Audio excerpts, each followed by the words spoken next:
Channel में हम लोग देख रहे हैं फिजिकल एजुकेशन का प्रीवियस ईयर सॉल्व क्वेश्चन। और आज पार्ट 2 वीडियो है, रिस्पेक्टिव सिस्टम बेस्ड क्वेश्चन है। चलिए शुरू करते हैं हम लोग। वायु की वह मात्रा जो प्रत्येक श्वसन क्रिया में अंदर व बाहर ले जाई जाती है, तो कौन सा मात्रा है? Tidal volume. टाइडल वायु की क्षमता होती है जो प्रत्येक श्वसन क्रिया में अंदर और बाहर ले जाती है। इसका व्याख्या देखिए, टाइडल वायु की वह मात्रा होती है जो प्रत्येक श्वसन क्रिया में अंदर बाहर ले जाई जाती है। टाइडल वायु की क्षमता वायु की वह क्षमता होती है जो प्रत्येक श्वसन क्रिया के अंदर व बाहर लाई जा सकती है। इसकी मात्रा 500 से 800 सीसी होती है, लेकिन नियमित व्यायाम करने की इसकी मात्रा में वृद्धि हो जाती है। जब हम लोग एक्सरसाइज करते हैं तो इसका मात्रा थोड़ा बढ़ जाता है। चलिए नेक्स्ट क्वेश्चन देखते हैं हम लोग। फेफड़ों की पालियों को डैश द्वारा अलग अलग पालियों में विभाजित किया जाता है, तो श्वसनी। नेक्स्ट, प्रति मिनट में ली गई हवा की मात्रा को कहते हैं, तो श्वास मिनट आयतन। नेक्स्ट, सामान्य हवा में ऑक्सीजन कितने प्रतिशत होता है, तो 21। नेक्स्ट देखिए, श्वसन प्रणाली का कौन सा भाग वाणी के उत्तरदायी होता है, तो लैरिंक्स। नेक्स्ट देखिए, फेफड़ों में एल्वेली के अनुमानित संख्या होती है, तो एल्वेली का फेफड़ा में कितना संख्या होती है? 700 मिलियन। चलिए नेक्स्ट देखते हैं हम लोग। सूची 1 और सूची 2 में मिलान करना है। हाइपोक्सिया, डेड स्पेस, हृदय चक्र, ज्वारीय मात्रा। चलिए हम लोग देखते हैं। हाइपोक्सिया जो है उत्तक स्तर पर ऑक्सीजन की कमी करता है। डेड स्पेस जो है एल्वेलियर वेंटिलेशन है। हृदय चक्र वेंटिकुलर डायस्टॉल। ज्वारीय मात्रा वायु की मात्रा जो एक सांस लेते हैं। चलिए नेक्स्ट क्वेश्चन देखते हैं हम लोग। किसी दिए गए समय में समाप्त हो चुके कार्बन डाइऑक्साइड के आयतन और खपत हुए ऑक्सीजन के आयतन का अनुपात कहलाता है, तो श्वसन लंबी, रेस्पिरेटरी क्वेस्टेंट। चलिए नेक्स्ट क्वेश्चन देखते हैं। फाइन ट्यून्ड में एक्सरसाइज के दौरान वायु संचार नियंत्रण निर्भर करता है, तो फाइन ट्यून्ड में एक्सरसाइज के दौरान क्या होता है? तो ये होता है हायर ब्रेन सेंटर्स और पेशी से न्यूरल फीडबैक। इसका आंसर हो जाएगा ANC। तो फाइन ट्यून्ड एक्सरसाइज के दौरान होता है हायर ब्रेन सेंटर्स और पेशी से न्यूरल फीडबैक। चलिए नेक्स्ट क्वेश्चन देखते हैं। सूची 1 और सूची 2 में मिलान करना है। एग्रोमेट्री, फेफड़ों का वायु संचार, ऑक्सीजन का उपभोग, हृदय की धड़कन दर। चलिए देखते हैं हम इसका आंसर। एग्रोमीटर जो है ट्रेडमिल पाव चक्र की है। फेफड़ों की वायु संचार जो है मेटेओरोलॉजिकल बैलून है, मौसम संबंधी गुब्बारा है फेफड़ों का वायु संचार। ऑक्सीजन का उपयोग गैस विश्लेषक द्वारा। हृदय की धड़कन दर टेलीमेट्री द्वारा। चलिए नेक्स्ट क्वेश्चन देखते हैं। निम्न में से कौन सा एक प्रकार का सेलुलर श्वसन है जो ऑक्सीजन की उपस्थिति में होती है, तो वायुजीवी श्वसन। नेक्स्ट क्वेश्चन देखते हैं हम लोग। ऑक्सीजन के बिना सेलुलर ऊर्जा के उत्पादन की प्रक्रिया किस के रूप में जाना जाता है, तो अवयवी श्वसन के द्वारा। ठीक है, नेक्स्ट क्वेश्चन देखिए। निम्नलिखित गैसों में से कौन सी हवा में सबसे अधिक प्रतिशत उपलब्ध है, तो नाइट्रोजन जो है सबसे ज़्यादा उपलब्ध है 78%। यहाँ देखिए नाइट्रोजन जो है 78%। जब सांस अंदर लेते हैं तो भी 78, और सांस को जब बाहर निकालते हैं तो भी 78। ऑक्सीजन जो है जब सांस अंदर लेते हैं तो जब सांस को अंदर लेते हैं तो ऑक्सीजन 21% होता है, और कार्बन डाइऑक्साइड हम लोग बाहर निकालते हैं तो 16.4% होता है। तो 4% का डिफरेंस हो जाता है, और यहाँ भी कार्बन डाइऑक्साइड में भी 4% का डिफरेंस होता है। चलिए नेक्स्ट क्वेश्चन देखते हैं। कार्डियोपल्मोनरी रिसटेशन जो है CPR कौन से रोगी के लिए कृत्रिम वायु संचालन और रक्त संचार स्थापित करने के लिए प्रयोग किया जाता है?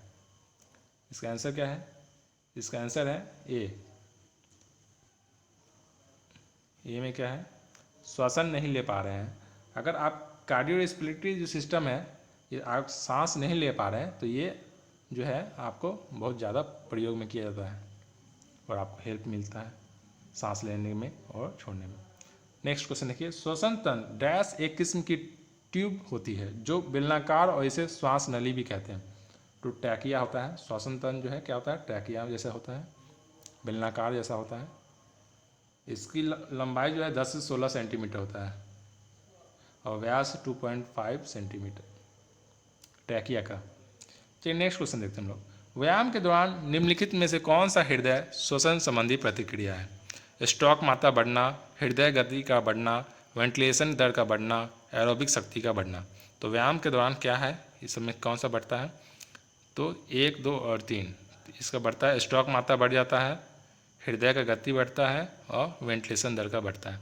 जब हम एक्सरसाइज करते हैं तो ये तीनों बढ़ जाता है, स्ट्रोक का मात्रा बढ़ जाता है, हृदय का गति बढ़ता है और वेंटिलेशन का दर बढ़ जाता है।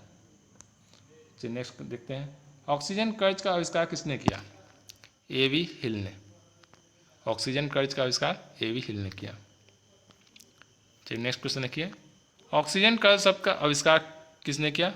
ये अभी जस्ट देखें हम लोग, A.V. हिल ने। ऑक्सीजन कर्ज का आविष्कार किसके द्वारा किया गया? अभी जस्ट हम देखें A.V. हिल। क्वेश्चन हर तरीके से घुमा के पूछा गया है। कथन ए और कारण आर दिया गया है। कथन ए में क्या है?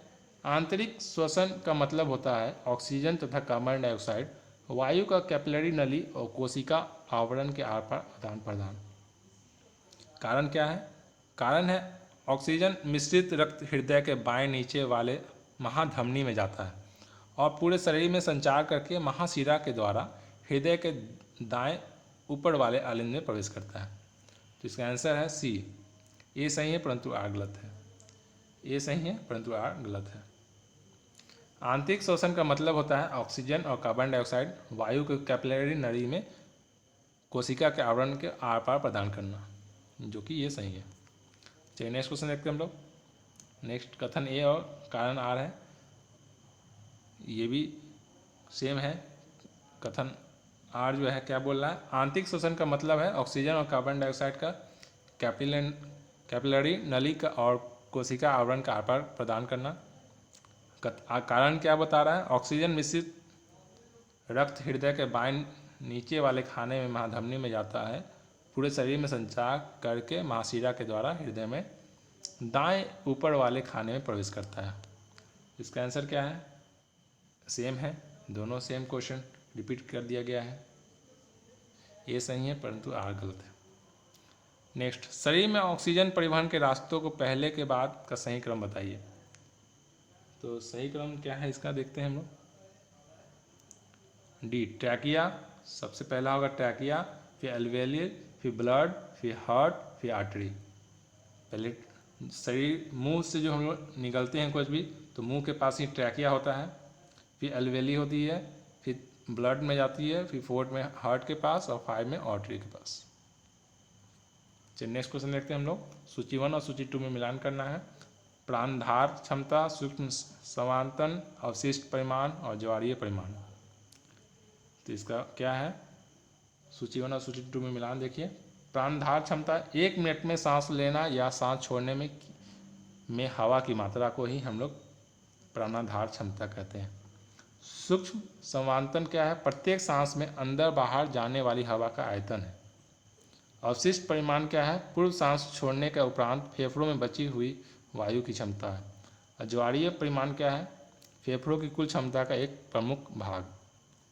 नेक्स्ट क्वेश्चन देखते हैं। अलवेली का संबंध है, तो किससे संबंध है? श्वसन तंत्र से। नेक्स्ट क्वेश्चन देखिए। स्वर तंत्र का संबंध है, तो स्वर तंत्र का किससे संबंध है? श्वसन तंत्र से। नेक्स्ट क्वेश्चन देखते हैं हम लोग। ट्रैकिया का संबंध है किससे? श्वसन तंत्र से। नेक्स्ट क्वेश्चन देखिए। श्वास लेते समय हमारे फेफड़ों के अंदर का दबाव क्या होता है? तो घट जाता है। नेक्स्ट, वायु क्षमता कुल है, तो वायु क्षमता का कुल क्या है? श्वसन वायु प्लस दान वायु प्लस अनुपूरक वायु। चलिए नेक्स्ट क्वेश्चन देखते हैं हम लोग। सूची कथन 1 और कथन 2 है। कथन 1 में क्या बोल रहा है? बाएं कोष्ठक द्वारा हृदय की एक धड़कन के साथ बाहर निकले कुल रक्त की मात्रा को आधाती मात्रा कहते हैं। कथन 2 क्या है? एक श्वास में उस वायु की मात्रा को अंदर खींचने और बाहर छोड़ने का श्वास मात्रा कहते हैं। इसका आंसर क्या है? 1 और 2 दोनों सही हैं, ये दोनों सही हैं। बाएं कोष्ठक द्वारा हृदय की धड़कन के साथ बाहर निकलने कुल रक्त की मात्रा को आघाती मात्रा कहते हैं। एक श्वास में उस वायु की मात्रा को अंदर खींचने और बाहर छोड़ने का श्वास मात्रा कहते हैं। चलिए नेक्स्ट क्वेश्चन देखते हैं हम लोग। सूची 1 और सूची 2 में मिलान करना है। श्वास प्रणाली, परिवाही प्रणाली, मलोत्सर्ग प्रणाली और तंत्रिका तंत्र।